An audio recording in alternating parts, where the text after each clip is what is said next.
In a worn-out garage on the edge of Denver, Elijah Monroe quietly wiped his hands on an oil-stained cloth and listened in silence as Alexandra Holt, the most powerful CEO in the American luxury car industry, declared in front of his entire crew, "You could never build a supercar." She did not know that the Apex Spectre X parked just outside the door, the $20 million machine she called the greatest car she had ever owned, had been designed by that very same man, every curve calculated, every millimeter of aerodynamics engineered, every detail born from 4 years of his life. Who was the mechanic standing in that garage? Stay with this, the truth behind his silence will leave you speechless. Monroe Custom Works opened its doors at 7 in the morning, 6 days a week, without exception.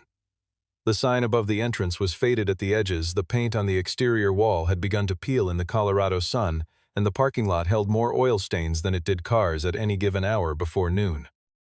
Elijah Monroe was already underneath a Porsche 911 GT3 when the rest of Denver was still deciding whether to hit snooze a second time, lying on his back on the concrete floor with his eyes half closed, listening to the engine the way a doctor listens through a stethoscope. Not for something specific, but for something wrong. His two mechanics, Brody and Tanner, had stopped trying to understand his methods long ago. They arrived, they worked, they did what he told them, and the results were always correct. That was the arrangement, and it had functioned without complication for the better part of 6 years. The shop itself was immaculate in the particular way that only a man with deep internal standards could maintain it. Tools arranged on the wall by a logic no one else understood, diagnostic equipment beside handwritten logs in a spiral notebook no one was permitted to touch, and in the back corner of the office a small metal filing cabinet with a locked bottom drawer that had no label and was never discussed. At 8:43 the office phone rang. The caller from Meridian Concierge, a firm that placed specialized vehicles with specialized shops along the Front Range, explained the situation in the careful, measured tone of someone aware that how a request is framed determines whether it will be accepted. A client had a vehicle requiring immediate attention, not routine attention, the kind of attention that required someone who could work without oversight, keep a confidence, and understand a machine that most garages in the country had never seen in person. She had already called 4 other shops and none had agreed to take it. Elijah asked what the vehicle was, and after a brief pause she said the name Apex Spectre X. He was quiet for exactly 1 breath, then he said, "Bring it here," set the phone on the desk, and went back to the Porsche. At 8:51 the phone rang a second time, and the screen read Connor, and the conversation that followed lasted 2 minutes and 12 seconds and covered exactly one subject, whether Elijah would be home in time for dinner. He said yes, because Connor had something from school he wanted to show him. He meant it in the way he always meant things, not loosely, not as the tired optimism of a man who hopes the day cooperates, but as a decision that had already been made about what mattered and what didn't. The transport arrived at 2:17 in the afternoon, 2 black SUVs moving in practiced formation ahead of a low-profile trailer that sat close to the ground and carried its cargo under a fitted white cover that concealed everything. The woman who stepped out first from the lead vehicle was not a driver, not a coordinator, and not the kind of person who waited for anyone to open a door for her. Alexandra Holt was 44 years old and wore that fact the way certain people wear everything, as something selected rather than accumulated. Midnight blue jacket, tailored trousers, hair pulled back without a strand out of place, and Lucas Briggs 2 steps behind with a tablet already open in his hands, his eyes moving across the screen with the focus of someone who has been briefed 3 times and is internally running a 4th. Alexandra scanned the exterior of Monroe Custom Works for approximately 4 seconds. She said nothing, but the expression she produced said everything that her professional training kept her from saying aloud. This was not where a $20 million automobile belonged, and she was here because there was nowhere else left in Denver, and that fact was going to stay unspoken. When the transport team removed the cover, the Apex Spectre X emerged into the Colorado afternoon light, the color of pale platinum, not quite silver and not quite white, its surfaces catching the sun at angles that produced a low luminescence rather than a glare, its body long and narrow at the nose and curving into a rear section that seemed simultaneously to taper and widen depending on where you stood. Brody stopped mid-reach for a wrench. Tanner stood motionless for a moment before catching himself. Elijah Monroe crossed the lot at a measured pace, wiping his hands on a cloth, and when his eyes found the car, something changed in his face that lasted less than a second and then disappeared completely. Alexandra was watching, and she did not notice it. What she did notice, and what she could not quite account for, was the way he moved around the car. Not with the deliberate caution of a technician approaching unfamiliar hardware, and not with the over-correct confidence of someone performing competence for an audience. He moved the way a person moves around something they already know, the way a surgeon's hands know the instrument tray without looking at it, and that observation produced in Alexandra Holt a sensation she rarely experienced and did not enjoy: uncertainty. She filed it without resolving it and chose instead to focus on the assessment she expected him to give. She presented the problem in the efficient brevity of a woman who did not waste time. An abnormal vibration present above 2,800 RPM and most pronounced around 3,200, no identifiable cause found by 3 previous garages, no proposed solution she had been willing to accept. Elijah listened without interrupting, then walked to the car and pressed one hand to the hood at 3 separate points in deliberate sequence, tilted his head, crouched at the front fascia, held that position for nearly 15 seconds and stood. "Leave it overnight," he said. "I need to hear the engine cold." Alexandra looked at him for a moment with the expression of someone deciding whether to be patient or impatient, and then she asked what his experience was with this specific model. He looked back at her without blinking. Enough to fix it. He turned and walked back into the shop, and the conversation was over. She returned the next morning with Lucas and an expectation. Elijah had worked until 2 in the morning. On the work table lay a large sheet of drafting paper covered in hand-drawn diagrams, pressure lines, thermal pathways, a cross-section of the manifold system rendered in a hand that was precise and fast and clearly belonged to someone who had been doing this kind of technical illustration for a long time. He set it flat on the table and spoke without apology or qualification. The issue was not the engine, it was the cooling system, specifically the pressure distribution inside the dual-path thermal manifold. A component in the secondary heat channel had been replaced at some point, before the car reached him with a part that did not match the original specification, and the resulting deviation shifted the airflow pressure balance in the range between 2,500 and 3,500 RPM, which was where the vibration originated. Lucas studied the diagram in silence. Alexandra studied it too, and she could recognize, because she had spent 20 years in an industry built on precision, the difference between a document produced for show and one produced by someone who understood what they were looking at. That recognition produced not comfort but a sharpened suspicion, and Lucas had already pulled up the public record for Monroe Custom Works on his tablet. No hypercar manufacturer certifications, no major press, no industry awards, a repair shop with a faded sign and reliable reviews from clients who brought in standard performance vehicles. "I want an independent assessment," Alexandra said. She looked at Elijah steadily. "And what exactly is your background with this car specifically?" He folded the diagram once and set it down. "I've worked on the system involved." "That's not an answer. It's the one I'm giving." Then the silence arrived, the kind that happens when 2 people are both deciding the same thing at the same moment, and Alexandra Holt decided. She looked at Elijah Monroe, at the work shirt, at the grease mark on his cuff, at the garage around him, and she committed to the position the way authority sometimes commits to a position when backing down feels more costly than being wrong. In front of Brody, in front of Tanner, in front of Lucas Briggs and his tablet, she said, "You could never build a supercar, and honestly, I'm not sure you're qualified to touch this one." Nobody moved in that garage for 3 full seconds. Brody found something to look at on the floor. Tanner turned toward the far workbench. Elijah Monroe looked at Alexandra Holt for exactly the length of time it takes to decide that a thing is not worth explaining. And the expression on his face was not contempt, not damage, not the flat indifference of a man who doesn't care. It was recognition. The recognition of someone who has been misread so many times that the experience has become simply a feature of the landscape. "Do you want the car fixed?" he said, "or do you want to keep talking?" She walked out. Lucas stayed, and Elijah turned back to the work. That night, after Lucas had taken his dinner break and returned to the corner chair with a coffee he barely touched, Elijah worked alone under the single-focused lamp above the Spectre X, and his mind went back in the way it sometimes did when there was nothing external to hold it in place. He had been 28 when the project began, his title badge reading Chief Design Architect, his name on every drawing reduced to 2 letters, EM. By a board decision that required the lead designer's identity to remain confidential, a standard arrangement in the industry to which he had agreed without objection. 4 years of work, hundreds of sheets of drafting paper, a design philosophy he had defended through every marketing meeting and every revision proposal with the calm persistence of someone who did not care about attention but cared very much about getting things right. Perfect function with the absolute minimum of display. The dual-path thermal manifold was his invention, an approach to thermal management across the drivetrain that allowed the engine to operate at its theoretical maximum without the degradation that afflicted comparable machines at sustained high revolutions, patented under the company's name with an internal notation that read Inventor EM. 3 cars were built, each requiring nearly 8 months of assembly. The first went to a collector in Dubai, the second to a private buyer in Switzerland.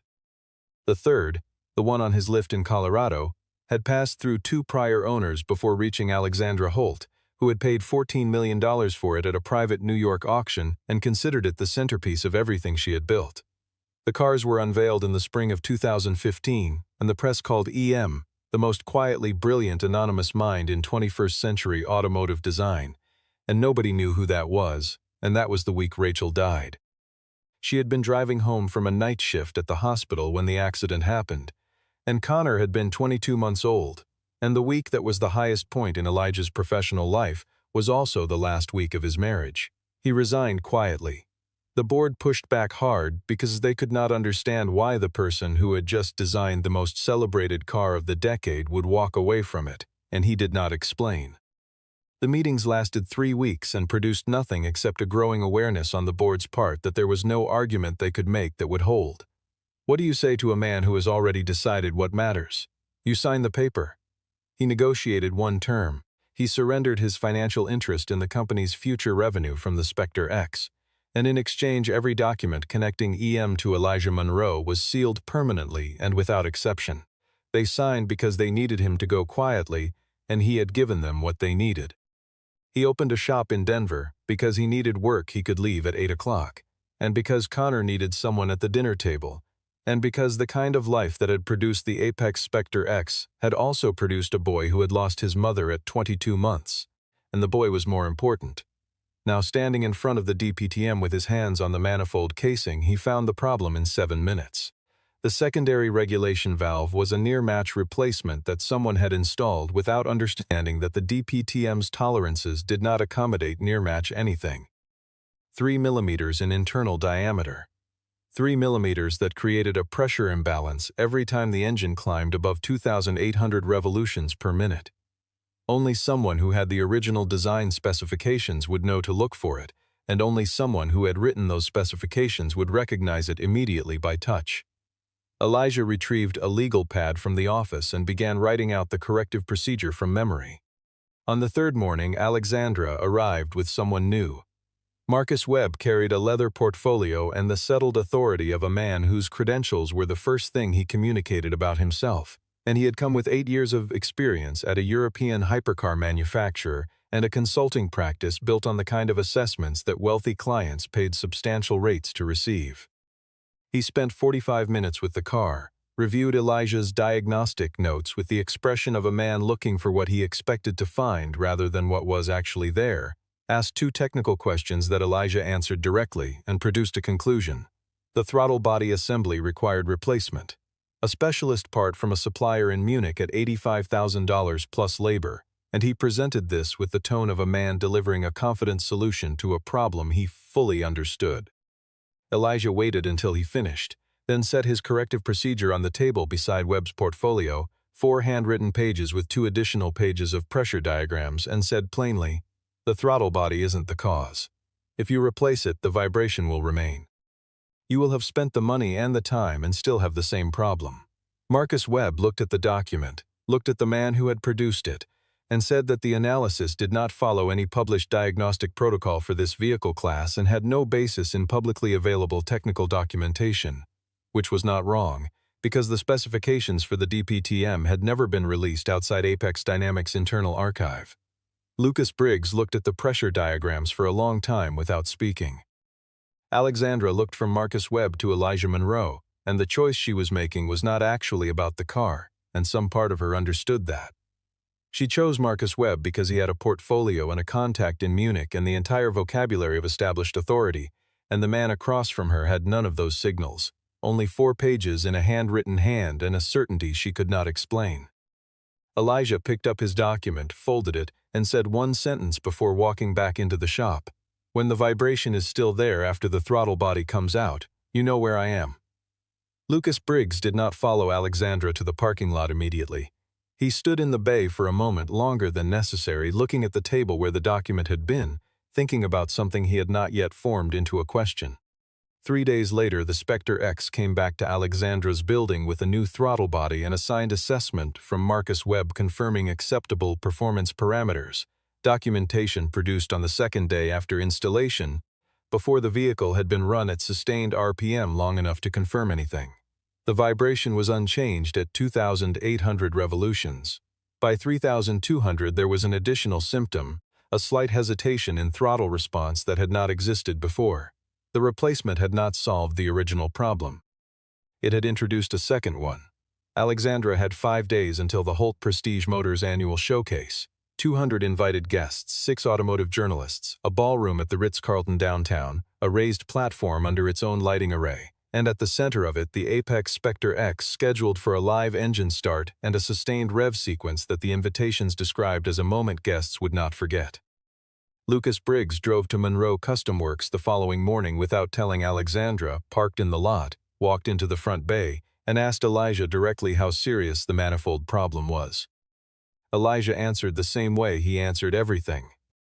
If the car ran a sustained sequence above 2,800 RPM, the incorrect valve would generate concentrated heat in a localized section of the DPTM that the system was not designed to manage, not catastrophic failure immediately, but progressive thermal stress in a component that, because it was not publicly documented, would take months to source and additional weeks to replace, and all of it would happen in public, in front of 200 people. Lucas asked how he could possibly know the DPTM specifications well enough to predict the failure point, and Elijah said he read a lot. Lucas clearly did not believe this, and clearly was not ready to push further. He went back and presented the concern to Alexandra as precisely as he could. It was not enough. She declined to change the program. That afternoon, Elijah sat at his desk and wrote a letter on plain paper addressed to the office of Alexandra Holt. 4 paragraphs, clinical, no personal reference, the symptom progression described point by point, the component at risk identified specifically, and a recommendation that the live engine demonstration be removed from or significantly shortened in the event program. He signed it Elijah Monroe, Monroe Custom Works, sealed it, and put it in the mail. It was delivered the following morning. Nobody replied.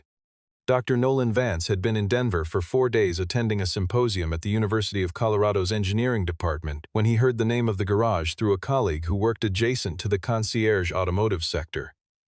The car had been to multiple shops. The problem was unresolved. The garage was called Monroe Custom Works. Nolan set down his coffee and went there that afternoon.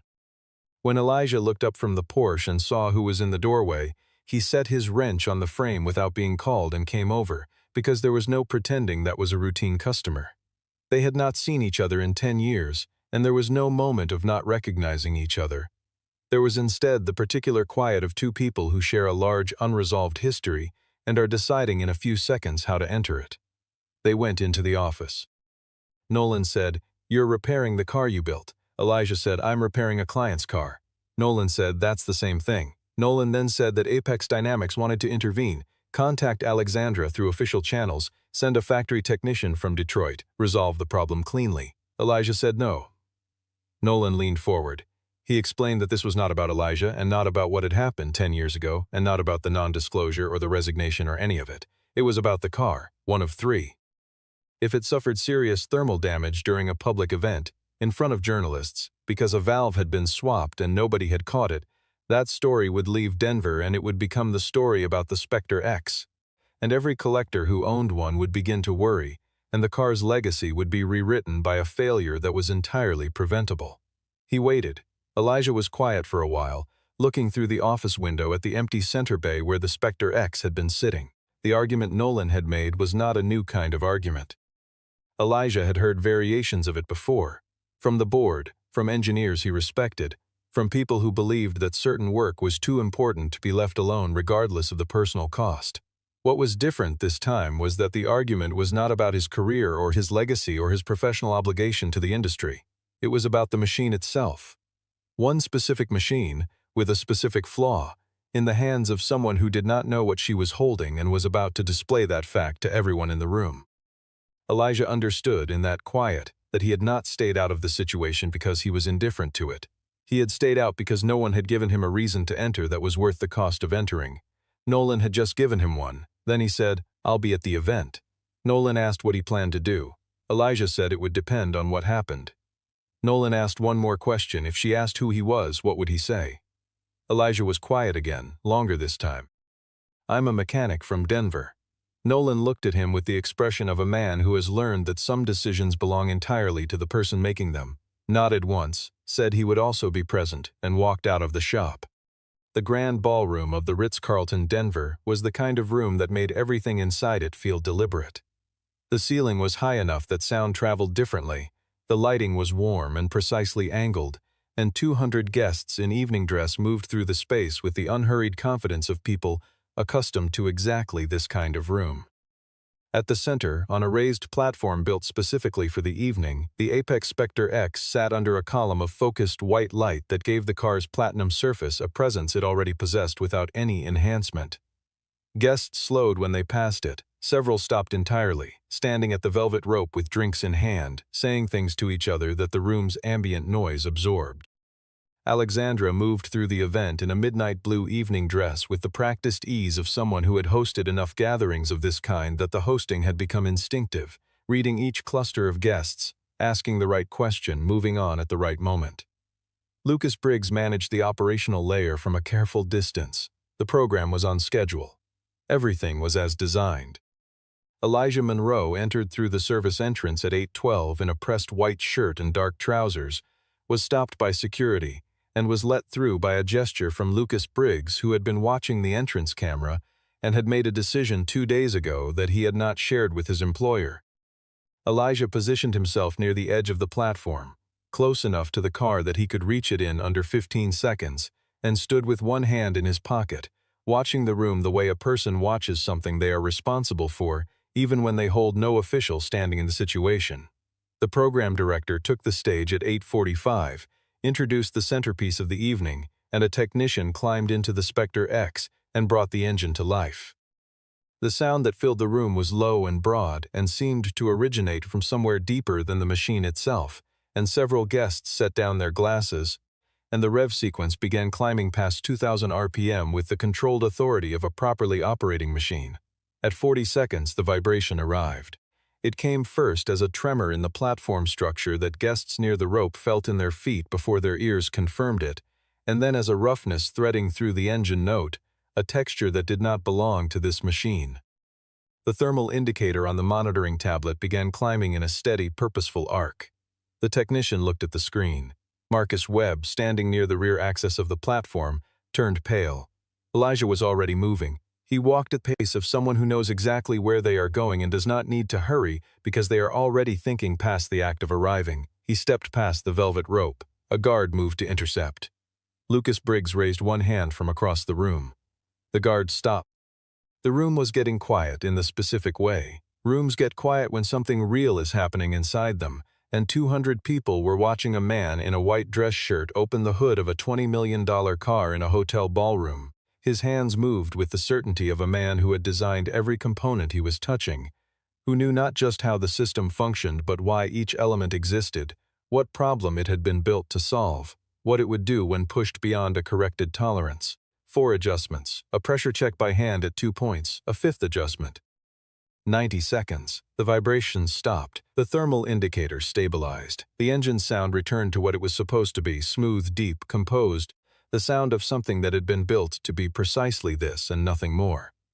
And in the ballroom the silence lasted a moment that seemed longer than it was, and then the low murmur of 200 people arriving at the same understanding moved through the room. Elijah lowered the hood with both hands, holding the last inch of movement until the latch engaged softly. He stood. He did not look at the room. He looked at the car, at the line of the roof, at the shoulder curving from the windshield pillar down to the rear quarter, at the way the light caught the front splitter's edge. He had drawn that splitter on a Sunday afternoon in 2012 with a cup of cold coffee on the desk and the first DPTM diagram taped to the wall behind him. He had not thought about that afternoon in a very long time. From the rear of the room, Dr. Nolan Vance walked forward through the parted crowd at the measured pace of a man who has been waiting for the right moment and has arrived at it. He stopped in the center of the space between Elijah and Alexandra, and he said, in a voice clear enough that the room received it without him raising his volume, "I'm Dr. Nolan Vance, Chief Engineer of Apex Dynamics. The man who just saved this car, and who designed every single component of it from the first sketch to the last assembly drawing, is Elijah Monroe. He worked under the initials EM. He was the chief design architect of the Apex Spectre techs." The room produced a sound that was not applause and was not conversation but the particular layered murmur of 200 people absorbing the same fact from the same position at the same moment. Camera phones appeared. A journalist near the edge of the platform raised her hand with the instinct of someone whose profession had just given her a gift she had not anticipated. Another guest near the back said something to the person beside them, and the observation spread outward in a low wave. The EM drawings, which had circulated in collector circles as a kind of mythological object, signed works from an unidentified genius that had never been publicly attributed, had a name now, and the name was attached to a man in a white shirt standing next to the car he had designed, with no expression of triumph on his face and none of satisfaction either, only the composed stillness of someone who has done what needed to be done and is now waiting for the room to catch up. Marcus Webb was no longer visible anywhere in the ballroom. Alexandra Holt stood 12 feet away from Elijah Monroe and looked at him with the expression of a person whose understanding of a situation had just been reconstructed entirely and who was finding the new version more difficult to hold because the old one had been comfortable. They found a room off the corridor behind the catering area. Fluorescent lighting, a plain table, nothing like the ballroom they had just come from, and the four of them sat: Alexandra, Elijah, Lucas Briggs, and Nolan Vance. Nolan set a folder on the table containing photographs of original design drawings signed EM, a section of board minutes from Apex Dynamics' 2015 spring meeting, and the internal patent file for the dual-path thermal manifold with an inventor's designation line that read EM. Alexandra turned through the pages one at a time, and her hands were not entirely steady. When she looked up, she asked the only question she could form into words: "Why didn't you say who you were?" Elijah said, "You didn't ask." The sentence was short enough that arguing with it was impossible and accurate enough that arguing would have been beside the point, because she had not asked. She had looked and assessed and spoken, and the step that was the question she had never posed. A long silence followed, the kind she did not attempt to fill. She looked through the room's small window at the corridor where the muffled sound of the event continuing without her drifted in faintly, and then she asked in a voice that was quieter and more deliberate than the one she had used in his garage. "What was the design philosophy for the car?" Elijah said. "Perfect function, no unnecessary display." She sat with that for a moment. She had spent 20 years building a business around things that were displayed: cars in showrooms, brands on invitations, names in press releases, status communicated through every surface and signal available. And the man across from her had spent 4 years building something that expressed its nature entirely through what it did rather than what it announced, had then sealed his name away from it completely, and was now sitting in a plain room under fluorescent lights, while the thing he had built was 50 feet away, under a spotlight he had never requested and did not appear to need. She thought about the first day at the garage. She thought about the diagram on the table, and the way Lucas had gone quiet looking at it, and the way she had looked past both of those things because the evidence in front of her had not matched the story she had already written. That was, she understood now, the most expensive mistake she had made in recent memory. Not because of the car, not because of the event, but because of the category of error it represented. She had not looked. She had assumed. And the distance between those two things was where the truth had been waiting the whole time. Nolan made the offer: a consulting role on Apex Dynamics' next confidential project, full creative authority, a compensation figure that was several orders of magnitude above what Monroe Custom Works generated in a year. Elijah said with the same flatness he used to say most things, "Thank you, no." Lucas Briggs, who had not spoken since entering the room, said to no one specifically, "I knew the pressure diagrams were different from anything I'd seen before. I couldn't understand how someone drew them from memory. Now I understand." He said it without agenda, as a simple fact offered to the room. Elijah looked at him and nodded once. There was no formal apology in that room, and Elijah had not come for one. He had come because a machine he had built was about to be damaged in public, and the damage was preventable, and preventing it was correct regardless of who was watching or what anyone said afterward. He pushed back his chair and stood and picked up his jacket and said to Nolan, "Take care of the other two," Nolan said he always did.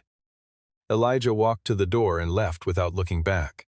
Monroe Custom Works opened at 7 the following morning, and the Porsche 911 GT3 was still on the lift where it had been waiting since the beginning of the week, and Elijah pulled on his work shirt and picked up his mechanical pencil and went back to work. Brody arrived at 7:15. Tanner at 7:22. Neither of them mentioned the previous evening, and Elijah did not raise it because the arrangement had always been that the work was the point and the work was what continued. The phone began ringing at 7:30 and by 9 it had rung 11 times.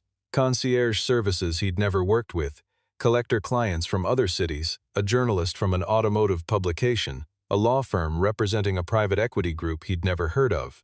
And he answered none of them, because there was a Porsche on the lift that had been waiting patiently and deserved to be finished.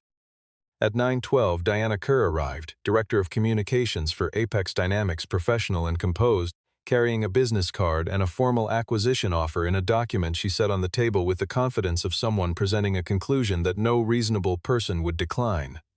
A buyout of Monroe Custom Works, a return to Detroit in a design leadership role, full creative authority on the company's next major project, and a compensation package described as significant, which was an understatement visible even through the careful language. Elijah read it completely. Then he set it down and picked up his pencil and said, "Tell them I appreciate it. The answer is no."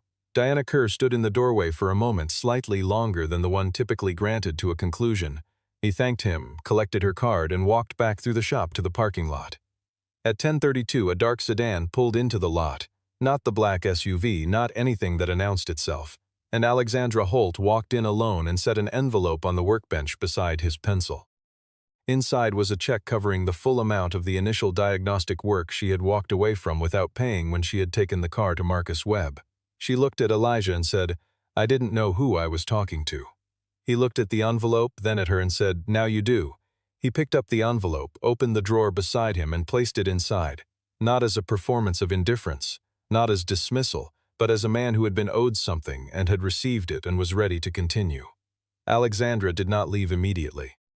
She stood in the shop and looked around it, at the tools on the wall, at the drafting paper folded on the workbench, at the work lamp over the lift, at the Porsche waiting on the platform, and she had no word for what she was looking at in that room, which was its own kind of answer. Then she walked to the door and went out, and the sound of her footsteps across the lot was the last sound that came from that direction all day. That evening, after Brody and Tanner had gone home and the main bay lights were off, Elijah sat alone in the office and unlocked the bottom drawer of the metal filing cabinet.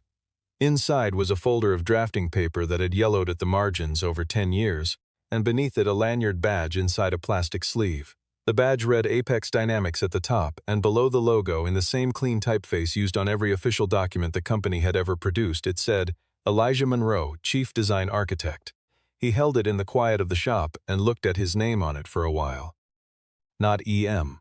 Not a set of initials chosen by a board that wanted the work without the person. His name. The full name of the man who had spent 4 years designing a machine that 3 people in the world owned, and who had then walked away from everything that came with it, because there was a boy at home who needed someone at the table. He thought about the DPTM, the hours in the lab testing pressure tolerances, the late nights filling pages with thermal calculations, the argument he had won with the engineering team about the manifold's secondary channel, the specific shape of the debate and how much it had mattered to him at the time. He thought about the 3mm valve that had caused all of this, how small that deviation was against the full scope of the original design, and how it had taken someone with complete knowledge of that design to find it in 7 minutes. The work had spoken for itself. It always had. That was, he supposed, what he had been trying to build toward from the beginning. Not recognition, but something that stood on its own without requiring its author to stand beside it. He sat with the badge in his hands for a long time. Then he set it back inside the plastic sleeve, placed the drafting folder on top of it, and closed the drawer, not because the name embarrassed him, not because the chapter needed to be hidden, but because it was complete. Everything about that period of his life that needed to be said had now been said, in a hotel ballroom in front of 200 people, in a service corridor under fluorescent light, and in this office by the simple fact of what his hands had done in 90 seconds. The drawer closed. He turned off the office light. He looked at the time, checked that the bay was secure, and walked to his car. He had 17 minutes to get home. Connor would be setting the table. Monroe Custom Works would open at 7 the next morning, the way it always did, the way it would continue to, because the work was the point. The quiet, precise daily work of a man who knew exactly what he was doing and had never needed anyone else to know it too.